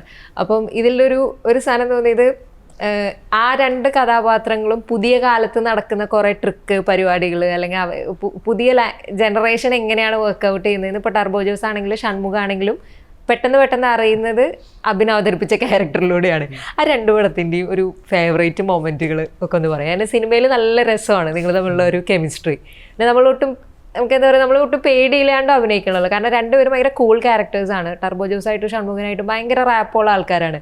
പക്ഷെ ആഫ്റ്റർ ഓൾ ഇത് മമ്മൂട്ടി മോഹൻലാലും ആണല്ലോ, അപ്പോൾ അതിനെങ്ങനെ മാറ്റി നിർത്തി അഭിനയിക്കുന്ന ഒരു അത് ഫസ്റ്റ് ടൈം അതിൻ്റെ ടർബോ ജോസ് എനിക്ക് ബസൂക്ക കഴിഞ്ഞിട്ടാണ് ടെർബോയിലോട്ട് കാസ്റ്റ് ചെയ്യുന്നത്. ബസൂക്കയിൽ എൻ്റെ ബർത്ത്ഡേ സെലിബ്രേഷൻ ഉണ്ടായിരുന്നു, അപ്പോൾ അത് കഴിഞ്ഞിട്ടാണ് എന്നെ ടെർബോയിലേക്ക് വിളിക്കുന്നത്. അപ്പം ടെർബോയിൽ മമ്മൂക്കായിട്ടുള്ള ആദ്യം എനിക്ക് ഭയങ്കര ടെൻഷനായിരുന്നു. ഞാൻ ആദ്യത്തെ ഷോട്ട് എടുക്കുന്നതെന്ന് വെച്ച് കഴിഞ്ഞാൽ ഞാനും മമ്മൂക്കയും കൂടെ ജീപ്പിൽ ആ പെണ്ണിൻ്റെ വീട്ടിലോട്ട് വരുന്നൊരു സാധനം. ഞാനിങ്ങനെ ഇരിക്കുന്ന മമ്മൂക്ക വന്നു, മമ്മൂക്ക പ്രോ ഡ്രൈവർ. ഞാൻ ആ ചിന്തയങ്ങ് വിട്ടുപോയി. കൊണ്ടുപോയിട്ട് ഇങ്ങനെ ഒരു ട്രേഡിങ് ഉണ്ടായി, ഞാൻ ഇങ്ങനെ കറങ്ങി ഇങ്ങനെ വന്നു. ഞാനിങ്ങനെ തിരിച്ചടി. അപ്പം ഐഷാ സാറിൻ്റെ അടുത്ത് വന്നിട്ട് നീ എന്താ പേടിച്ചിരുന്നു? ഞാൻ പറഞ്ഞു ഇത്രയായിട്ട് കറക്കുമെന്ന് ഞാൻ പ്രതീക്ഷിച്ചില്ല. അത് കഴിഞ്ഞിട്ടാണ് പെട്ടെന്ന് ഇങ്ങോട്ട് വരുന്നത്. അപ്പം ആ ടെൻഷൻ്റെ ഉള്ളിൽ കിടന്നു. അപ്പോൾ ഫസ്റ്റ് ടേക്ക് എടുത്തപ്പോഴേ എൻ്റെ പേടി മാറിയില്ല. അപ്പോൾ പിന്നെ നമുക്ക് മറ്റേ കർച്ചീഫ് കറക്കുന്നൊരു പരിപാടി എനിക്ക് എങ്ങനെ ചെയ്യാൻ പറ്റും. അപ്പം എൻ്റെ അടുത്ത് നിന്ന് നീ ഭയങ്കര ഫ്രീ ആയിട്ട് ഇങ്ങനെ ഒന്ന് കറക്കി ഒന്ന് ചെയ്യാൻ പറയും. അത് കഴിഞ്ഞപ്പോഴത്തേക്കും ഓക്കെ. അതുപോലെയാണ് അതിൻ്റെ അകത്ത് വെച്ചാണ് ഞാൻ ഒരു ഫ്രീ ആയിട്ടിരിക്കുന്ന ടൈമിൽ എൻ്റെ അടുത്ത് ഇങ്ങനെ നമുക്ക് വന്നിട്ട് പറഞ്ഞ് ഇതിൽ ബ്രാൻഡഡ് ഡ്രസ്സ് യൂസ് ചെയ്യുന്നത് നീ മാത്രമേ ഉള്ളെന്ന് പറഞ്ഞു. അപ്പം ബാലൻസ് ചെയ്യുക, എനിക്ക് ട്രെൻഡ് ഒന്നും അറിയത്തില്ല. അപ്പം എൻ്റെ അടുത്ത് പറഞ്ഞു ഇതിൻ്റെ എവിടെയാണെന്നറിയോ, ഇത് ഏത് കമ്പനി, ഇത് എവിടെ ഉള്ളതാണെന്നറിയാം. ഞാൻ പറഞ്ഞു എനിക്കറിയില്ല. അപ്പോൾ എന്തോ വിയറ്റ്നാമോ അങ്ങനെ കണ്ട. അപ്പം ഞാൻ വൈറ്റിലുള്ളതാണെന്ന് എന്ന് പറഞ്ഞു. അപ്പം നമുക്കാണത് ചിരിച്ചത്. അപ്പം അങ്ങനത്തെ ഒരു ഫ്രീഡം നമുക്കുണ്ട് അവിടെ നമുക്കടുത്ത്. അപ്പം അതുപോലെ ലാലേട്ടൻ്റെ അടുത്ത് നിന്നപ്പോഴേക്കും ആദ്യമായിട്ട് ലാലേട്ടൻ ബിനുചേട്ടനാണ് തന്നെ പരിചയപ്പെടുത്തുന്നത് ആ സീൻ എടുക്കുന്നതിന് മുമ്പേ. അപ്പം ബിനുചേട്ടൻ പറഞ്ഞ് ലാലേട്ടാ ഇത് മണിയൻ്റെ ക്യാരക്ടർ ചെയ്യുന്ന അബിൻ. ആഹാ മോനെ. അപ്പോൾ പറഞ്ഞ് ചേട്ടാ ഇവൻ രോമാഞ്ചത്തിലൊക്കെ ഉണ്ടായിരുന്നു. ആ മോൻ രോമാഞ്ചത്തിൻ്റെ ആളാണോ? അപ്പം അവർ രണ്ടും അത്രത്തോളം ഫ്രീ ആയി. അപ്പോഴത്തേക്കും അങ്ങനെ നല്ല രസകരമായിട്ടാണ് അവരായിട്ട് ടെൻഷൻ ഫ്രീ ആയിട്ടാണ് 2 പേരുമായിട്ടും വർക്ക് ചെയ്യാൻ പറ്റിയത്. വളരെ സന്തോഷമുണ്ടായി. രോമാഞ്ചത്തിൻ്റെ ആളാണോ? പിന്നെ ഒതളങ്ങിയാത്തുരത്തിൻ്റെ ഇനി അല്ലെങ്കിൽ ലൈക്ക് ആ ഒരു വെബ് സീരീസോ പരിപാടി ആ ഒരു സ്പേസിലേക്ക് ഇനി തിരിച്ചു പോവുക, അല്ലെങ്കിൽ നിങ്ങളുടെ ടീം എന്തെങ്കിലും? ഞാനിപ്പം റീസെന്റ് ഇറങ്ങിയ എപ്പിസോഡിൽ ഞാനുണ്ടായിരുന്നു. ഞാൻ അങ്ങോട്ട് കാല് പിടിച്ച് തിരിച്ച് ഞാൻ മേടിച്ചതാണ് ക്യാരക്ടർ. തിരക്കൊക്കെ ആകുമ്പോഴുള്ള പ്രശ്നങ്ങളുണ്ടോ? പുള്ളി എന്ന് വെച്ചാൽ പൊതുവെ ഒരു ഇച്ചിരി മടിയുള്ള ആളാണ് ഡയറക്ടർ. അപ്പം എന്നിട്ട് എൻ്റെ അടുത്ത് ഇങ്ങനെ ചോദിക്കും ഈ ഡേറ്റ് ഫ്രീ ആവുമെന്ന്. അപ്പം ഞാൻ വേറെ ഷൂട്ടിലായിരിക്കും. അപ്പോൾ പുള്ളി പറയും നത്തിന് ഫ്രീ ഇല്ല അതുകൊണ്ട് ചെയ്യുന്നില്ല എന്നുള്ള രീതിയിൽ അങ്ങനെ ഇരിക്കും. അപ്പോൾ അങ്ങനെ ഇപ്പം റീസെൻ്റ്ലി ഒരെണ്ണം ഇറക്കി എല്ലാവർക്കും അത്യാവശ്യം ഇഷ്ടപ്പെട്ട് ഒരു ഫിലിം മേക്കിംഗ് പോലത്തെ ഒരു പരിപാടി ആയിരുന്നു. അപ്പം ഇനിയിപ്പോൾ ഞാൻ വിളിച്ചു പറഞ്ഞിട്ട് അടുത്ത ഡേറ്റ് ഞാൻ അങ്ങോട്ട് വിളിച്ചിറങ്ങിയിട്ടുണ്ട്, ഈ ഡേറ്റ് ഞാൻ ഫ്രീയാണ് ചെയ്യണമെന്ന് പറഞ്ഞുള്ള രീതി. അപ്പം മുതലങ്ങാത്തുരുത്ത് തന്നെയാണ് ഇവിടെ വരെ എത്തിച്ചത്. അപ്പം അത് എപ്പോഴും വർക്ക് ചെയ്യണമെന്ന് തന്നെയാണ് ആഗ്രഹം. ജോമോൻ എങ്ങനെ ഇപ്പോൾ സിനിമയിലേക്ക് എത്തിക്കഴിഞ്ഞു, പക്ഷെ നിങ്ങളുടെ ഒരു കോണ്ടന്റ് ക്രിയേഷൻ്റെ ഒരു ടൈം ഉണ്ടായിരുന്നല്ലോ, അപ്പം അതിപ്പോഴും കൊണ്ടുപോകാൻ ആഗ്രഹമുണ്ടോ അല്ലെങ്കിൽ എങ്ങനെയാ? ഇല്ല, അതൊക്കെ ചെയ്ത് കഴിഞ്ഞു. ഞാൻ രോമാഞ്ചം ഒക്കെ ഷൂട്ട് തുടങ്ങുന്നപ്പോഴേ അത് ബ്രേക്കായിപ്പോയി. ഞാൻ ഒറ്റയ്ക്കായിപ്പോയി. ഷൂട്ടൊക്കെ വന്നപ്പോഴത്തേക്കും പിന്നെ ഇടയ്ക്ക് ജനലിലൊക്കെ ചാരി വെച്ച് ഒറ്റയ്ക്കൊക്കെ ഇങ്ങനെ റീലൊക്കെ ചെയ്യുന്നുണ്ടായിരുന്നു. പിന്നെ അതും അടുത്തപ്പോൾ പിന്നെ ഞാൻ നിർത്തിയതാണ്. പക്ഷെ ഇടയ്ക്കിടയ്ക്ക് ഇപ്പോൾ ഫ്രണ്ട്സിൻ്റെ കൂടെ ചെയ്യാറുണ്ട്. നിങ്ങൾക്ക് ഇപ്പം നിങ്ങളുടെ ടീമിനൊക്കെ രോമാഞ്ചത്തിന്റെ ആളാണോ? ജോമോനും രോമാഞ്ചത്തിന്റെ ആളാണ്. എന്തെങ്കിലും കാണാൻ പോകുമ്പോൾ അത് പറയും. നിങ്ങളുടെ ഒരു ഒഴിവ് സമയങ്ങളൊക്കെ എന്താ, എങ്ങനെയാ ചെലവഴിക്കുക? ഇപ്പൊ ഷൂട്ടിംഗ് ഒന്നും ഇല്ലാത്ത സമയത്ത് വായിക്കുന്നു ഞാൻ കേട്ടിട്ടുണ്ട്. വായന ഭയങ്കര താല്പര്യമുള്ള. ഈ ലൊക്കേഷനിൽ കാരവാനകത്തിരുന്ന് വായിക്കുന്ന പുസ്തകം കൊണ്ടാ വരുന്നത്. ഓക്കെ, ഇപ്പൊ വായിക്കുന്നതിലൊക്കെ അല്ലെങ്കിൽ ഇപ്പൊ ഇറങ്ങിയിട്ടുള്ളതിലോ ഫേവറേറ്റ് കുറച്ച് പുസ്തകങ്ങൾ നമ്മുടെ ഓഡിയൻസിന് വേണ്ടി സജസ്റ്റ് ചെയ്യാവോ? ഇത് വായിച്ചാൽ നല്ലതായിരിക്കും എന്നുള്ളത്. പട്ടുനൂൽ പുഴു, എസ് ഹരീഷിന്റെ. പിന്നെ ബെന്യാമിന്റെ സോർബയെ കുറിച്ച് പറയും. ഈ സോർബയെ കുറിച്ച് പറയൂ എന്നുള്ളത് നല്ല ബുക്കുകളൊക്കെ ഒരുപാടുണ്ട്. മനോജ് കുറൂറിന്റെ ഒരു പാഠം പൂത്ത് നിറഞ്ഞതാണെന്ന് പറഞ്ഞിട്ട് നല്ല കുറേ പുസ്തകം, ഇപ്പോൾ കുറേ നല്ല പുസ്തകങ്ങളുണ്ട്. ഈ പുസ്തകങ്ങൾ വായിക്കേണ്ട സമയത്ത് ഇതേപോലെ കൊതി തോന്നാറുണ്ടോ? ആ ക്യാരക്ടറിനെ അവതരിപ്പിക്കണമെന്നൊക്കെ അങ്ങനെ തോന്നിയ ആഗ്രഹം അങ്ങനെയുള്ള ഏതെങ്കിലും ഉണ്ടോ? പുസ്തകത്തിൽ വായിച്ചിട്ട് ഭയങ്കര കഥാപാത്രം ആയ എളുപ്പമാണ് കുറച്ചുകൂടെ വായിച്ചു പോകും. മുന്തി ഒരെണ്ണം നമ്മളങ്ങ് എടുക്കും, ഒരു ഛേദമില്ലല്ലോ അതിന്റെ നായകൻ. അങ്ങനെ പറയാമോ ഏതെങ്കിലും? ഇപ്പൊ ഈ അടുത്ത് വായിച്ചത് അല്ലെങ്കിൽ പണ്ട് വായിച്ചിട്ടില്ലല്ലോ ഏതെങ്കിലും പുസ്തകം വായിച്ചിട്ട് എനിക്ക് ക്യാരക്ടർ ആവാൻ തോന്നിയിട്ടുള്ളത്? കുറേ കഥാപാത്രം ഉണ്ട്. അത് മിക്കവാറും നമുക്കങ്ങനെ ചെയ്താൽ ഞാൻ എങ്ങനെയാണെങ്കിലും വെച്ചാൽ ആ ക്യാരക്ടർ മാത്രം ഉറക്കെ വായിക്കും, ഡയലോഗൊക്കെ അങ്ങനെ ചെയ്യും. പിന്നെ ഈ സന്തോഷ് കുമാറിന്റെ ഇപ്പം ഒരു തപോമയുടെ അച്ഛൻ, അതിലൊക്കെ ഉള്ള ആ വൃദ്ധനൊക്കെ ഭയങ്കര ഗംഭീര ക്യാരക്ടർ.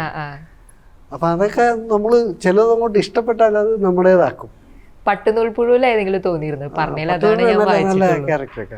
അച്ഛൻ കഥാപാത്രം അങ്ങനത്തെ വേഷങ്ങളൊക്കെയാണ്. അപ്പോൾ ഡയറക്ടേഴ്സ് ആർക്കെങ്കിലും ഇൻട്രസ്റ്റ് ഉണ്ടെങ്കിൽ ഇന്ദ്രൻസ് സാറിന് ഇതൊക്കെ താല്പര്യമുണ്ട് ചെയ്യാൻ. അപ്പോൾ ആർക്കെങ്കിലും ഒക്കെ ഉണ്ടെങ്കിൽ പൊന്മാനൊക്കെ ബുക്കിൽ നിന്ന് വന്ന വർക്കാണല്ലോ, നല്ല രസമായിട്ട് റീസെൻ്റ്ലി വന്നിട്ടുള്ള ഒരുപാടുണ്ട്.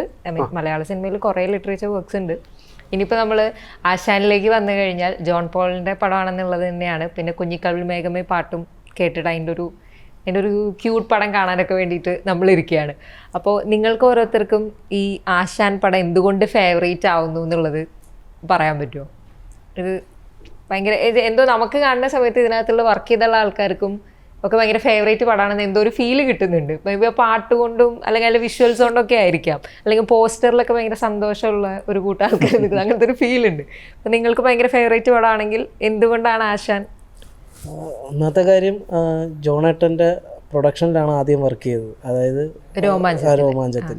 പിന്നീട് ജോണേട്ടൻ്റെ 2 പടങ്ങളും നമുക്ക് ഇഷ്ടമുള്ള പടമാണ്. അപ്പം അദ്ദേഹത്തിൻ്റെ ഡയറക്ഷനിൽ അഭിനയിക്കുക എന്നുള്ളതാണ്.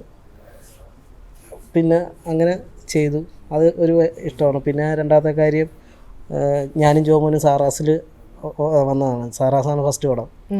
അപ്പോൾ അതിലൂടെ വന്നിട്ട് അവൻ നായിക പ്രാധാന്യമുള്ളൊരു പടത്തിൻ്റെ ഭാഗമായി നിൽക്കുക എന്ന് പറയുന്നതും അതും വലിയ കാര്യമാണ്. പിന്നെ ആശാൻ ഒരുപാട് ഇഷ്ടപ്പെടുന്ന ഒരാളാണ് ഞാൻ. എൻ്റെ സിനിമാ ജീവിതത്തിൽ 2ാമത്തെ പടം ചെയ്തു, പുള്ളി എന്ന് പറയുന്നൊരു പടം. അതിൽ ആശാൻ ഉണ്ട്. അന്ന് മുതലാണ് ഞാൻ ആശാനെ ആദ്യമായിട്ട് കാണുന്നത്, മീറ്റ്. അന്ന് ഞാൻ ഫേസ്ബുക്കിലൊരു പോസ്റ്റ് ഇട്ടായിരുന്നു, ഈ ചേർത്തുപിടിക്ക് ഒരു പ്രത്യേക സുഖമാണെന്ന്, ഞങ്ങളൊരു ഫോട്ടോയ്ക്ക്. പക്ഷെ ആ ചേർത്തുപിടി ഇപ്പോഴും ഉണ്ട്. അപ്പോൾ ആശാനും ഉള്ളൊരു പടം. അപ്പോൾ എന്തുകൊണ്ടും എനിക്ക് ഫേവറേറ്റ് പടം തന്നെയാണ് ആശാൻ. എന്തുകൊണ്ടായിരിക്കും? എനിക്ക് ഞാൻ പറഞ്ഞില്ലേ, ജോൺ പോൾ എന്ന് പറയുന്ന സംവിധായകൻ്റെ സിനിമ ഞാൻ അഭിനയിക്കുന്നത് ആശാനിലാണെങ്കിലും അതിന് മുമ്പ് ഞങ്ങളൊരു പടത്തിൽ വർക്ക് ചെയ്തിട്ടുണ്ട്. പക്ഷേ ഞങ്ങൾ തമ്മിൽ കണ്ടിട്ടില്ല. ട്രാഫിക് എന്ന് പറയുന്ന സിനിമ, ട്രാഫിക് സിനിമയുടെ അസിസ്റ്റന്റ് ഡയറക്ടറായിരുന്നു ജോൺ പോൾ, രാജേഷ് പിള്ളയുടെ. അപ്പോൾ അതിൻ്റെ ഷൂട്ടിങ്ങിന് മാത്രമേ ജോൺ പോൾ ഉണ്ടായിരുന്നുള്ളൂ. അതിൽ റഹ്മാന് വേണ്ടി ശബ്ദം കൊടുത്തത് ഞാനാണ്. പക്ഷെ ഡബിങ് സ്റ്റുഡിയോയിൽ ജോൺ പോൾ വന്നിട്ടില്ല. അതുകൊണ്ട് ഞങ്ങൾ തമ്മിൽ അന്ന് കണ്ടിട്ടുമില്ല, പരിചയപ്പെട്ടിട്ടുമില്ല. ഈ സിനിമയുടെ കഥ പറയാൻ വിളിക്കുമ്പോഴാണ് ഞാൻ ആദ്യമായിട്ട് കാണുന്നത്. അദ്ദേഹം കഥ പറയുമ്പോൾ ഉള്ള അദ്ദേഹത്തിൻ്റെ ആ കണ്ണിലെ തിളക്കം എനിക്കെന്തോ ഒരു വളരെ പോസിറ്റീവായിട്ടുള്ളൊരു വൈബാണ് ഉണ്ടാക്കിയത്. അപ്പോൾ അതുകൊണ്ട് തന്നെ അതേ വൈബ് തന്നെ എനിക്കിതിൻ്റെ ഷൂട്ടിംഗ് സമയത്തും ഈ പറയുന്ന ഇവരുമൊക്കെ ആയിട്ട് ഇൻട്രാക്ട് ചെയ്യുന്ന സമയത്തും ഇവരൊക്കെ ആയിട്ട് ഈ ഓരോ സീൻ ചെയ്യുമ്പോഴും ആ ഒരു വൈബ് എനിക്ക് കിട്ടിയിട്ടുണ്ട്. അതുകൊണ്ട് തന്നെ ഇതൊരിക്കലും ആരെയും നിരാശപ്പെടുത്തുന്ന ഒരു സിനിമയാകില്ല. തീർച്ചയായിട്ടും ഇത് കാണുന്ന പ്രേക്ഷകർക്ക് അവരുടെ സങ്കടങ്ങളൊക്കെ ഇറക്കി വെച്ച് വളരെ കൂൾ മനസ്സോടെ പോകാൻ പറ്റും. ചിരിക്കാനുള്ള കാര്യങ്ങളുണ്ടാവും, ചിന്തിക്കാനുള്ള കാര്യങ്ങളുണ്ടാവും എന്നത് ഒരു ഉറപ്പാണ്. അതുതന്നെയാണ് ആശാൻ എന്ന സിനിമയുടെ പ്രത്യേകത. ആശാൻ എന്താണ് പറയാനുള്ളത്? ആശാൻ, ഇത് ഒരു ഹീറോയെ പിടിച്ചു പോകുന്ന സിനിമയല്ല. പറയാനുള്ളൊരു കഥയുണ്ടത്. ഒരു സംവിധായകൻ്റെ സിനിമ എന്നൊക്കെ പറയും പോലെ കഥകളും ഉപകഥകളും ഒക്കെ ആയിട്ട് നല്ല വേരോട്ടുള്ളൊരു എല്ലാ രീതിയിലും രസിക്കാൻ പറ്റുന്നൊരു സിനിമയാണ്. പിന്നെ അതിനപ്പുറത്തേക്ക് ഒരു ആവേശം തോന്നിയത്, അദ്ദേഹം സിനിമ ഒരുപാട് പേര് ചെയ്യും, പക്ഷെ അത് ജനങ്ങളിൽ എത്തിക്കുമ്പോഴത്തേക്ക് തളർന്നു പോകും, ആവേശമൊക്കെ തീർന്നു പോകും. പലപ്പോഴും തിയേറ്റർ കിട്ടൂല, അങ്ങനെ പോയി നമ്മൾ നിരാശപ്പെടുന്ന സിനിമയുണ്ട്. അത് വരില്ല. അങ്ങനെയൊക്കെ സിനിമ തിയേറ്ററിൽ എത്തിക്കാൻ അറിയാം, സിനിമ ആൾക്കാർക്ക് മുമ്പിൽ വിളമ്പേണ്ടതാണെന്നുള്ളൊരു ബോധ്യമുള്ള ഡയറക്ടറാണെന്ന് അറിയാമെന്നുള്ളതുകൊണ്ട് കുറച്ച് കൂടുതൽ ഉത്സാഹവും കാത്തിരിക്കാനും തോന്നി. ഇപ്പം നായക വേഷത്തിലാണ് വരണ്ടേന്നുള്ളത് ഇപ്പോഴാണ് ഫുള്ളായിട്ട് മനസ്സിലായി. ഓക്കെ, അപ്പോൾ അതൊരു ഭയങ്കര മൊമെന്റ് ആയിരിക്കുമല്ലോ ആശാനിൽ അങ്ങനെ വരുന്നത്. ഈ രോമാഞ്ചത്തിൽ വന്ന സമയത്തൊന്നും നമ്മൾ ഇതിനെപ്പറ്റി ആലോചിക്കുന്നില്ലല്ലോ. പെട്ടെന്ന് എൻ്റെ അടുത്ത് ജോണേട്ടൻ പറഞ്ഞപ്പോൾ ഞാൻ 1 മിനിറ്റ് ഒന്ന് സ്തംഭിച്ചു. പക്ഷെ ജോമോന് രോമാഞ്ചം ഉണ്ടായത് ഇപ്പോഴാണ്. പിന്നെ പടം മെയിനായിട്ട് ജോണേട്ടൻ്റെ എക്സ്പീരിയൻസ് ആണ് പടം മൊത്തം പറയുന്ന. ചില സീൻസൊക്കെ ഭയങ്കരമായിട്ട് ചിരിച്ചിട്ടുണ്ട്. അതൊക്കെ തിയേറ്ററിൽ വരുമ്പോൾ ഭയങ്കര രസമായിരിക്കും.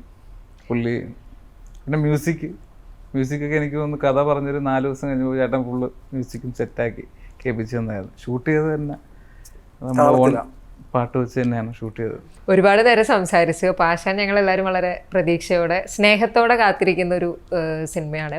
അപ്പം അതിനകത്ത് ഈ കുഞ്ഞിക്കവിൾ മേഘമേ എന്നുള്ള പാട്ട് കേൾക്കുന്ന സമയത്ത് അതിനുള്ള ഒരു വിഷ്വൽ പോർഷനിൽ ഭയങ്കര രസമായിട്ട് തോന്നിയത് എനിക്കൊന്ന് അത് ആൾക്കാർ കമൻറ്റിലും പറഞ്ഞെന്ന് തോന്നുന്നു. 3 മിനിറ്റ് 10 സെക്കൻഡ് കഴിയുമ്പോൾ മൃദുലം തരളം തുടരൂ നീ നടനം എന്ന് പറയുന്നുണ്ട്. അപ്പോൾ അവിടെ ഇന്ദ്രൻ സാറിൻ്റെ മുഖമാണ് കാണിക്കുന്നത്. അപ്പോൾ നമുക്കിങ്ങനെ അങ്ങനെ തോന്നിയപ്പോൾ എനിക്ക് നിങ്ങളെല്ലാവരും കണ്ട സമയത്തും നിങ്ങൾ നല്ല നൈസായിട്ട് മൃദുലം തരളം തുടരൂ നടനം എന്നാണ് പറയാനുള്ളത്. So thank you so much. Okay, thank you.